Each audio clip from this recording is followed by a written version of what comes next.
నమస్కారం. ఇది సంగతికి స్వాగతం. క్యాన్సర్ ఇదో నిశ్శబ్ద సునామీ, చాప కింద నీరులా విస్తరిస్తూ కబళిస్తున్న మహమ్మారి. ఏటా ప్రపంచవ్యాప్తంగా సంభవించే మరణాల్లో దీని వాటా 13%. అంత ప్రమాదకరమైనది ఈ క్యాన్సర్. పేద మధ్యాదాయ దేశాల్లో కోట్ల మందిని మృత్యువాకిలిలోకి నెడుతున్న ఈ భయానక వ్యాధి దశాబ్ద కాలంలో ప్రపంచవ్యాప్తంగా 8.5 కోట్ల మందిని పొట్టన పెట్టుకుంది. భారత్లోనూ లక్షలాది మందిని బలి తీసుకుంది.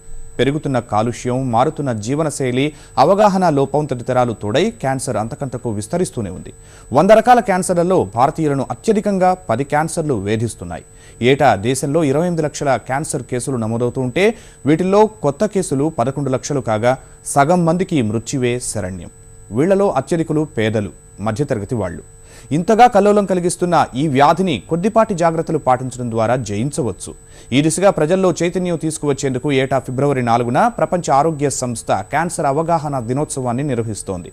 ఈ ఏడాది కూడా నాట్ బియాండ్ యాజ్ యూ అంటూ విస్తృత స్థాయిలో కార్యక్రమాలు రూపొందిస్తోంది.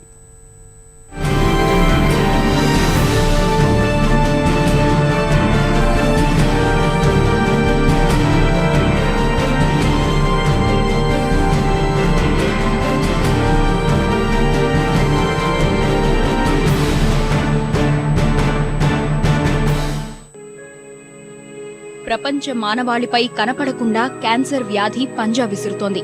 ఏటా 1,50,00,000 మందిలో ఈ భయానక వ్యాధి వెలుగు చూస్తోంది. సంవత్సరానికి సగటున ప్రపంచవ్యాప్తంగా 82 లక్షల మంది ఈ భయానక వ్యాధి కారణంగా మృత్యువాత పడుతుండగా వీరిలో 40 లక్షల మంది 35 నుంచి 60 ఏళ్లలోపు వాళ్లే.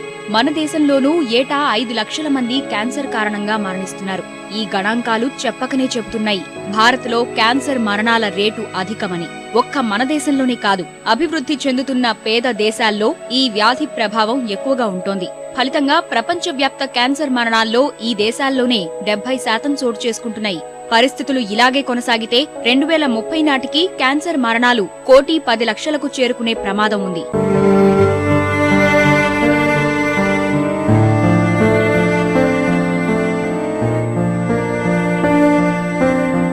ఏటా ప్రపంచవ్యాప్తంగా సంభవిస్తున్న మరణాల్లో ఈ క్యాన్సర్ వాటా 13%. దీన్ని బట్టే అర్థమవుతుంది ఈ వ్యాధి సృష్టిస్తున్న మరణ మృదంగం ఏ స్థాయిలో ఉందో. దాదాపు 100 రకాల క్యాన్సర్లు ఉండగా వీటిలో ఊపిరితిత్తులు, ఉదర, కాలేయ, పెద్దపేగు, హృదయ, గర్భాశయ, గొంతు క్యాన్సర్ల వల్ల మరణాలు అధికంగా ఉంటున్నాయి. పురుషుల్లో 5 రకాలు, స్త్రీలలో 5 రకాల క్యాన్సర్లు ఎక్కువ ప్రభావం చూపుతున్నాయి. వీటిల్లో 30% క్యాన్సర్లు 5 విషయాల్లో జాగ్రత్తలు తీసుకోకపోవడం వల్ల వస్తున్నాయి. అవి అధిక బరువు, పండ్లు, శాకాహారం తక్కువగా తీసుకోవడం, శారీరక శ్రమ తగ్గిపోవడం, పొగ త్రాగడం, మద్యం సేవించడం. వీటి వల్ల వచ్చే క్యాన్సర్లను పూర్తిగా అడ్డుకోగలం. అది ఎలాగంటే ఈ దురలవాట్లను వదలడం, శరీరానికి తగినంత వ్యాయామం కల్పించడం, బరువు తగ్గడం ద్వారా. సరైన పారిశుద్ధ్యం పాటించడం ద్వారా దాదాపు 90% రోగాలకు దూరంగా ఉండొచ్చు. ఈ విషయంలో అవగాహన లేకపోవడం వల్లే అభివృద్ధి చెందుతున్న దేశాల్లో 22% క్యాన్సర్లు నమోదవుతున్నాయి. పారిశ్రామికంగా ఎదిగిన దేశాల్లో ఇది 6%. దీర్ఘకాలిక ఇన్ఫెక్షన్లను తగ్గించడం ద్వారా 5వ వంతు క్యాన్సర్లను నిరోధించవచ్చు. అంటే papilloma virus, hepatitis B virus సోకకుండా జాగ్రత్తలు తీసుకోవడం ద్వారా గర్భాశయ, కాలేయ క్యాన్సర్లను రాకుండా నిరోధించవచ్చు.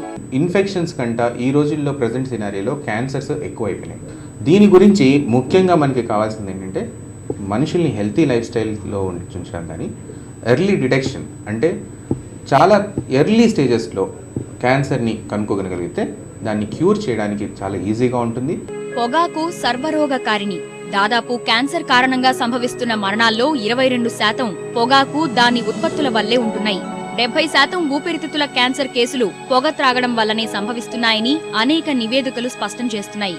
పొగాకు, దాని ఉత్పత్తుల వినియోగంలో ప్రథమ స్థానంలో ఉన్న ఆసియా ఖండం క్యాన్సర్ల కారణంగా ఏటా ఎంతో మందిని పోగొట్టుకుంటోంది.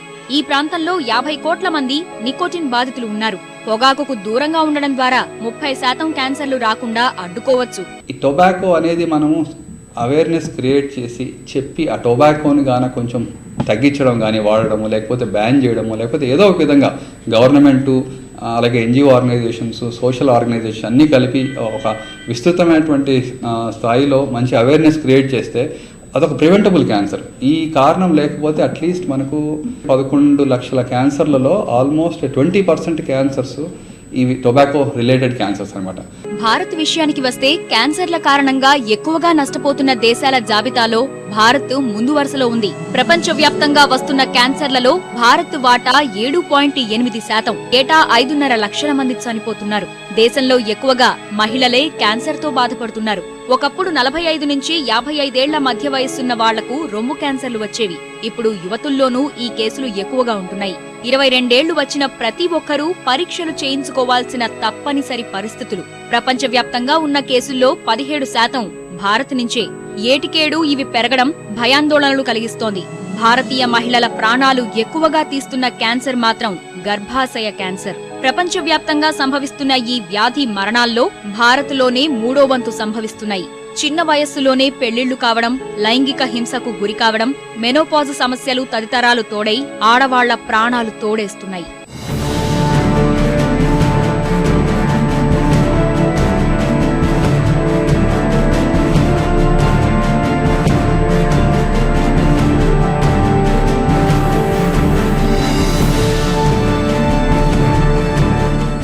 ఉమెన్కి వచ్చే క్యాన్సర్స్ని తొందరగా గుర్తించవచ్చు, తొందరగా ట్రీట్ చేయొచ్చు. మనకి లాంగ్ టర్మ్ మనకి కాంప్లికేషన్స్ కూడా చాలా తక్కువ. లైఫ్ ఎక్స్పెక్టెన్సీస్ కూడా 10-15 ఏళ్ళు 20 ఏళ్ళు కూడా ఏ ప్రాబ్లం లేకుండా మనం వాళ్ళని బతికించవచ్చు అనమాట. ఈ ఈస్ట్రోజన్స్ అవి ఉన్న బ్రాయిలర్ చికెన్స్ లాంటి వాటిని కొంచెం తగ్గించుకుంటే, ప్లస్ రెగ్యులర్గా ఎక్సర్సైజెస్ చేసి ఒబేసిటీని తగ్గించుకుంటే ఎండోమెట్రియల్ క్యాన్సర్స్ని చాలా వరకు తగ్గించగలుగుతాం మనము. 2012 లెక్కల ప్రకారం 14.1 మిలియన్ కొత్త క్యాన్సర్ కేసులు ప్రపంచవ్యాప్తంగా నమోదయ్యాయి. ఇందులో ప్రధానంగా రొమ్ము, కొలరెక్టల్, ఉదరకోశ క్యాన్సర్లు 40% ఉన్నాయంటే పరిస్థితి తీవ్రత అర్థమవుతోంది. పురుషుల్లో ఊపిరితిత్తుల క్యాన్సర్ కేసులు 16.7% కొత్తగా నమోదయ్యాయి. అత్యంత సాధారణ క్యాన్సర్గా రొమ్ము క్యాన్సర్ను గుర్తించారు. కొత్త కేసులో 25.2% రొమ్ము క్యాన్సర్ నమోదవుతూ ఆందోళనకు గురిచేస్తోంది. ప్రపంచంలో మృత్యువుకు దారితీస్తున్న రోగంగా ప్రపంచ ఆరోగ్య సంస్థ క్యాన్సర్ను గుర్తించింది. 124 దేశాల్లోని పురుషుల్లో ప్రోస్టేట్ క్యాన్సర్ విస్తృతంగా ఉన్నట్లు గుర్తించారు. 9 ఆసియా దేశాల్లో ఉదరకోశ క్యాన్సర్లు, 151 దేశాల్లో మహిళల్లో రొమ్ము క్యాన్సర్లు ఎక్కువగా ఉన్నట్లు నివేదికలు పేర్కొంటున్నాయి. ఆసియా, అమెరికా, ఆఫ్రికా ఖండాల్లోని 30కి పైగా దేశాల్లో గర్భాశయ ముఖద్వార క్యాన్సర్లు ప్రబలుతున్నాయి. దక్షిణ కొరియాలో థైరాయిడ్ క్యాన్సర్ను ప్రపంచ ఆరోగ్య సంస్థ గుర్తించింది. క్యాన్సర్ రావడానికి క్రమశిక్షణ లేని ఆహారపు అలవాట్లు, బయటి నుంచి వచ్చే అతినీలలోహిత కిరణాలు, వైరస్లు, విష పదార్థాలు, రసాయనాలు, పొగాకు సంబంధ పదార్థాలు దోహదం చేస్తున్నాయి. ఇవన్నీ మానవ కణ విభజన క్రమాన్ని దెబ్బతీసేవే. దీన్నే ఇమ్మోర్టలైజేషన్ అంటారు. కొన్ని రకాల క్యాన్సర్లు జన్యువుల్లో, క్రోమోజోముల్లో ఎలాంటి మార్పులు లేకుండానే వస్తాయి. వీటిని ఎపిజెనెటిక్ ప్రక్రియలంటారు. ఒక జన్యువు వ్యక్తీకరణలో సహజ ప్రక్రియను దెబ్బతీసే ప్రక్రియ కార్సినోజెనెసిస్ అంటారు. ఈ క్యాన్సర్లలో రకరకాలు ఉన్నాయి. కార్సినోమా, సార్కోమా, రక్త క్యాన్సర్లు, ఎంబ్రియోనల్ ట్యూమర్లు. వీటిలో పెద్దల్లో వచ్చే 10/9 క్యాన్సర్లు కార్సినోమాలే.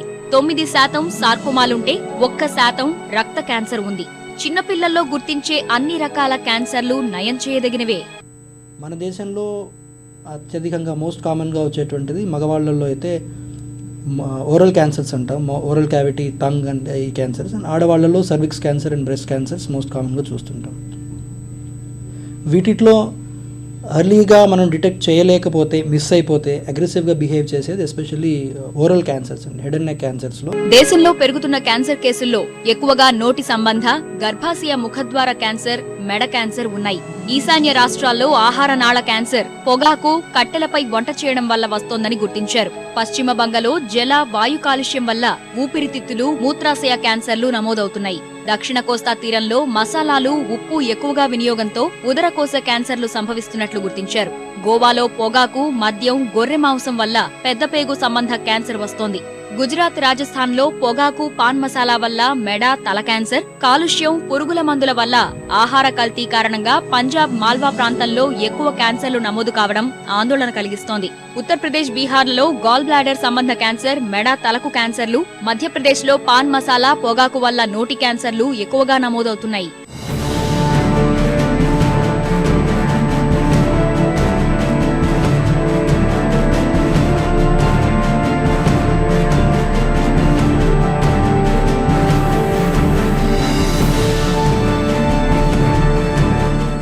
మన దేశంలో క్యాన్సర్ వ్యాప్తి తీవ్రంగా ఉన్నా దీన్ని ప్రాథమిక దశలో గుర్తించేందుకు ఎక్కడా ఎటువంటి నైపుణ్యాలు లేవంటే ప్రభుత్వాల అశ్రద్ధ ఏ స్థాయిలో ఉందో తేటతెల్లమవుతోంది. చాలా రాష్ట్రాల్లో ప్రభుత్వ రంగంలో దీనికి సంబంధించిన ఆసుపత్రుల్లో వైద్యులు కూడా లేని దుస్థితి.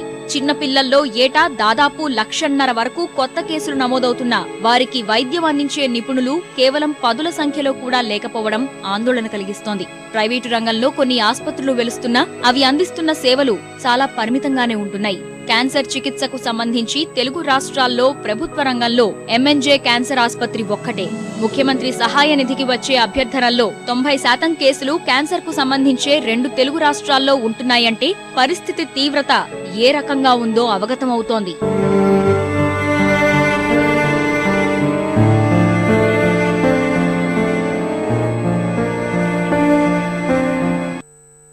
క్యాన్సర్ను ప్రాథమిక స్థాయిలో గుర్తించలేకపోవడం వల్లే ఇది మరీ భయానక వ్యాధిగా పరిణమిస్తోంది. ప్రారంభ దశలో దీనిని గుర్తించి విజయం సాధించిన వాళ్లు ఎందరో ఉన్నారు. యువరాజ్, మమతా మోహన్ దాస్, మనీషా కొయిరాలా వంటి వాళ్లు ఈ మహమ్మారిపై యుద్ధంలో విజయం సాధించి క్యాన్సర్ రోగుల్లో ధైర్యాన్ని నింపారు. దీని చికిత్సకు ఎక్కువ ఖర్చు అవుతుండటంతో సామాన్యుడు ఈ వ్యాధిని జయించడంలో వెనుకపడుతున్నాడు. అయితే ఈ మధ్యకాలంలో కొన్ని స్వచ్ఛంద సంస్థలు క్యాన్సర్లపై అవగాహన కల్పిస్తూ ప్రజల్ని అప్రమత్తం చేస్తుండడం శుభపరిణామం. ప్రజల్లో అవగాహన కల్పించి దాని నివారణ, నిర్ధారణ, చికిత్స ప్రోత్సహించే ఉద్దేశంతో ప్రతి ఏటా క్యాన్సర్ నివారణ దినాన్ని ఫిబ్రవరి 4న జరుపుతున్నారు. అంతర్జాతీయ క్యాన్సర్ నియంత్రణ సంఘం 90 దేశాల్లో క్యాన్సర్ పై పోరాటం జరుపుతున్న 350 సంస్థలతో కూడిన ప్రపంచ వేదికగా కార్యకలాపాలను సాగిస్తోంది. విశ్వవిద్యాలయాలు మేటి విద్యార్థులను తీర్చిదిద్దాలి. రేపటి ఆశలకు వారధిగా నిలవాలి. నైపుణ్య భారతాన్ని నిర్మించాలి. యువతలో సృజనకు పదును పెట్టాలి. మెరుగైన సమాజానికి పటిష్టమైన వ్యవస్థ ఏర్పాటుకు మూలస్తంభాలుగా నిలవాలి. అలాంటి విశ్వవిద్యాలయాలు మన దేశంలో ఎన్ని ఉన్నాయి? వాస్తవ పరిస్థితులు ఎలా ఉన్నాయి? ఈ ప్రశ్నలకు పరిష్కారం దిశగా రాష్ట్రపతి ఆలోచన చేశారు. విశ్వవిద్యాలయాల మధ్య ఆరోగ్యకరమైన పోటీని నెలకొల్పడం ద్వారా ఉన్నత చదువుల ప్రమాణాలను పెంపొందించేలా సూచన చేశారు. రేపటి భారతాన్ని నైపుణ్యాలకు, సృజనాత్మక ఆవిష్కరణలకు వేదికగా మార్చాలని ఆశించారు. ఈ క్రమంలోనే మన యూనివర్సిటీ ఆఫ్ హైదరాబాద్ ప్రత్యేకతను చాటింది. దేశంలోనే అత్యుత్తమ విద్యాసంస్థగా గుర్తింపు దక్కించుకుంది.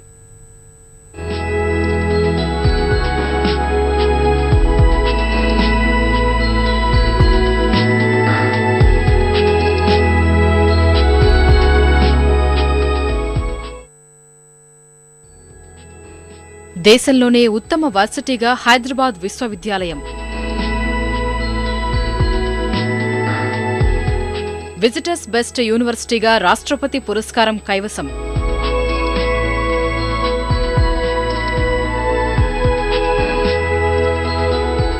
స్వదేశీ, విదేశీ విద్యార్థులను ఆకట్టుకుంటున్న విశ్వవిద్యాలయం.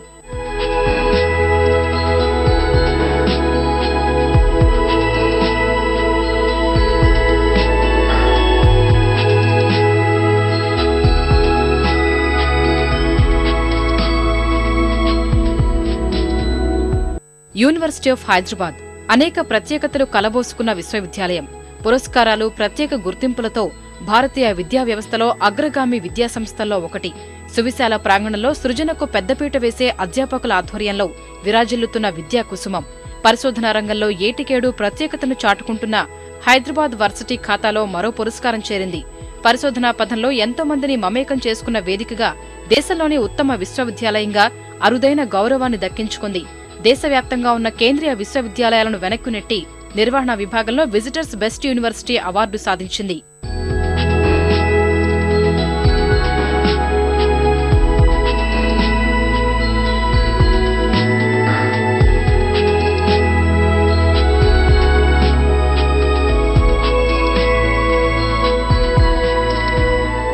ఉత్తమ యూనివర్సిటీ, పరిశోధన, ఆధునీకరణ తదితర అంశాలు పురస్కారం ఎంపికకు ప్రతిపాదికగా తీసుకున్నారు.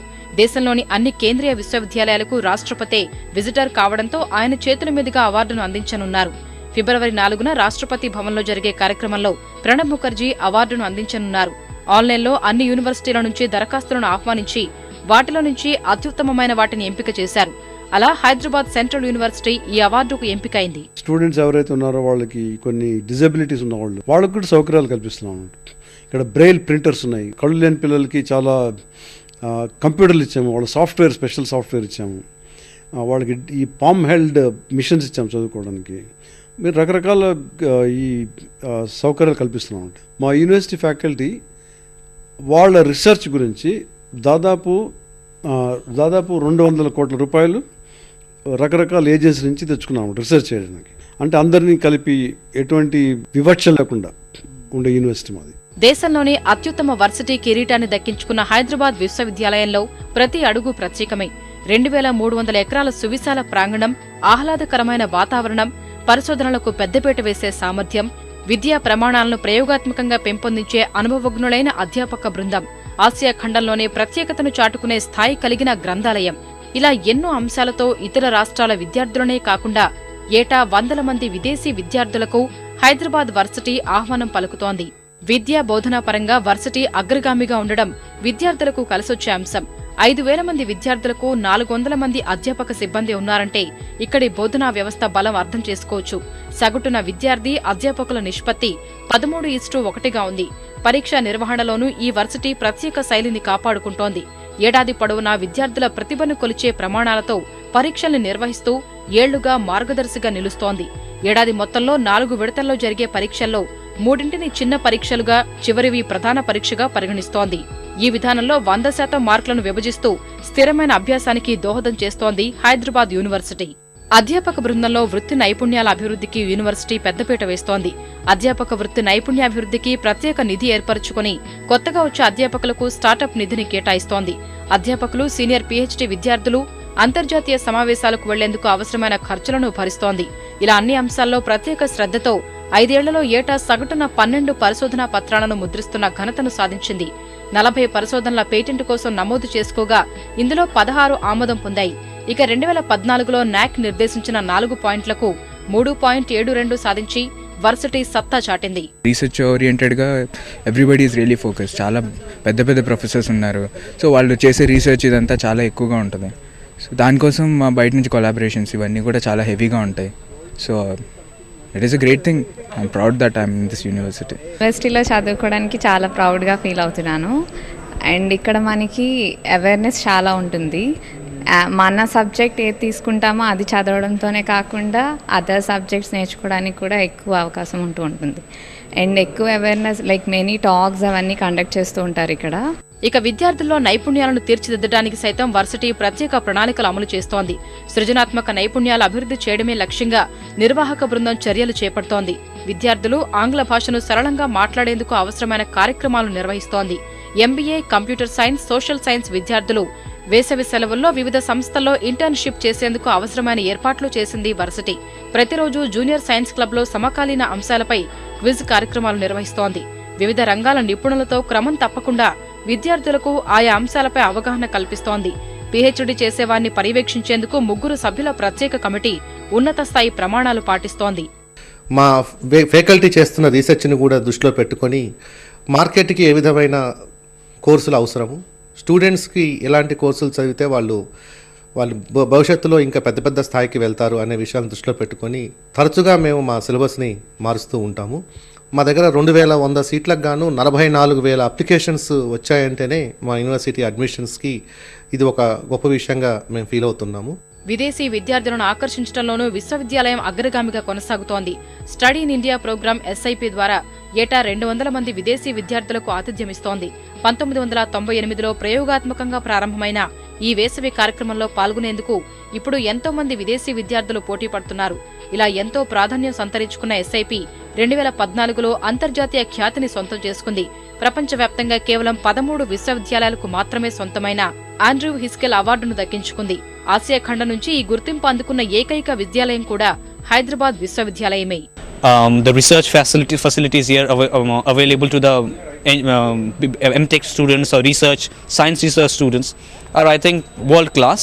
So it's not a big surprise for me that Central University is ranked one of the best universities in India, and I hope that under the guidance of our Vice Chancellor with our team of students and a great tribe of teachers, we continue to do well. University ఒక గొప్ప పరిశోధనక సంస్థ అని మొత్తం ప్రపంచానికి తెలిసింది. ముఖ్యంగా శాస్త్ర సాంకేతిక విజ్ఞానంలో యూనివర్సిటీ ఎంతో ప్రగతి సాధించింది. యూనివర్సిటీలో ఎన్నో డిపార్ట్మెంట్స్ ఉన్నాయి, పొలిటికల్ సైన్స్ అని, సైన్స్, లైఫ్ సైన్సెస్ అని ఎన్నో ఉన్నాయి. కానీ ఈ యూనివర్సిటీ అనేది రీసెర్చ్ ఓరియంటెడ్ యూనివర్సిటీ. అత్యుత్తమ బోధనా సిబ్బందిని అందించాలని యూజీసీ విశ్వవిద్యాలయాల్లో ఏర్పరిచిన వార్షిక సిబ్బంది ఈ వర్సిటీకి ప్రత్యేకం. వాస్తవ పరిస్థితుల ఆధారంగా అధ్యాపకుల్లోని బోధనా పద్ధతుల్ని పటిష్టం చేయడంలో వర్సిటీ ఎప్పుడూ ముందుంటుంది.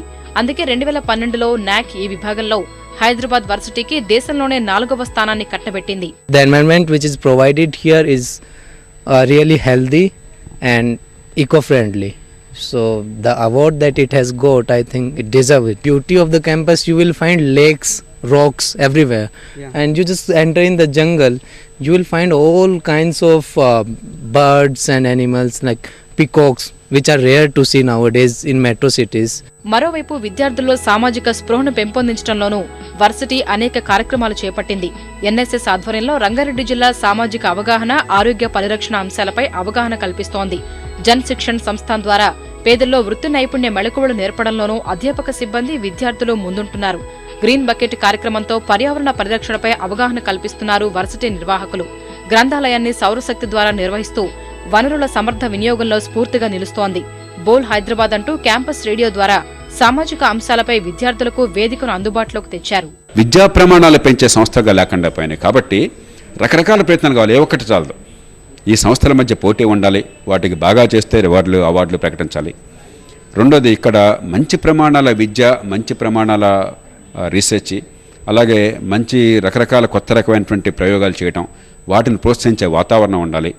మూడోది, పారదర్శకంగా ఆ విద్యా సంస్థల్లో ఎక్కడ బలాలున్నా, ఎక్కడ బలహీనతలు ఉన్నాయని చెప్పిన బయటపెట్టి అది విద్యార్థులకి, సమాజం మొత్తానికి తెలియజేసేటువంటి యంత్రాంగం ఉండాలి, రేటింగ్స్ ఏజెన్సీ ఉండాలి. సాంకేతిక ప్రగతికి ప్రాధాన్యమిస్తోంది విశ్వవిద్యాలయం. ప్రాంగణం మొత్తం వైఫై సదుపాయం కల్పించడం సహా క్యాంపస్లోని అన్ని భవంతులకు ల్యాన్ ద్వారా ఇంటర్నెట్ను అందిస్తోంది. వర్సిటీ నిర్వహణ, ఆర్థిక అంశాలను అంతర్జాలం ద్వారానే నిర్వహిస్తూ ప్రాంగణంలో ఈ గవర్నెన్స్ కు పెద్దపీట వేసింది. ఈ పద్ధతి పనిలో వేగాన్ని పెంచడమే కాక పారదర్శక విధానాలకు దోహదం చేస్తోంది. ఇలా ఎన్నో ప్రత్యేకతల కలయికతో దేశంలోనే ఉత్తమ విశ్వవిద్యాలయం ఖ్యాతిని దక్కించుకుంది హైదరాబాద్ యూనివర్సిటీ. ప్రపంచ శ్రేణి ప్రమాణాలకు ధీటుగా ముందుకు వెళుతూ భారతీయ విద్యా స్థాయిని పెంపొందిస్తోంది. అత్యుత్తమ విద్యా కుసుమాలుగా ఎంతో మంది విద్యార్థులను తీర్చిదిద్దుతోంది. ఇంతటి ప్రగతి దిశలో పయనిస్తున్న హైదరాబాద్ విశ్వవిద్యాలయాన్ని కొన్ని సమస్యలు వేధిస్తున్నాయి. వీటిని పరిష్కరిస్తే వర్సిటీ కీర్తి ప్రతిష్టలు జాతీయ స్థాయి నుంచి అంతర్జాతీయ స్థాయికి చేరుకుంటాయి. వర్సిటీ స్థలాన్ని ప్రైవేటు సంస్థలకు అప్పగించేందుకు రాజకీయ నాయకులు అనేకసార్లు ప్రయత్నించారు. ఇందులో భాగంగానే 2300 ఎకరాల విస్తీర్ణం కాస్త ఇప్పుడు 1000 ఎకరాలకు చేరింది. ఇక విద్యార్థుల్లో పెరిగిపోతున్న రాజకీయ జోక్యాలు, విద్యార్థి ఎన్నికల్లో చోటు చేసుకున్న సంఘటనలు విద్యాలయం ప్రతిష్టను తగ్గిస్తున్నాయి. ఈ సమస్యలు పరిష్కరిస్తే హైదరాబాద్ వర్సిటీ అంతర్జాతీయ కిరీటం దక్కించుకుంటుందనడంలో ఎలాంటి సందేహం లేదు. మరిన్ని విభిన్న అంశాలతో మరో ఇదే సంగతిలో కలుసుకుందాం. నమస్కారం.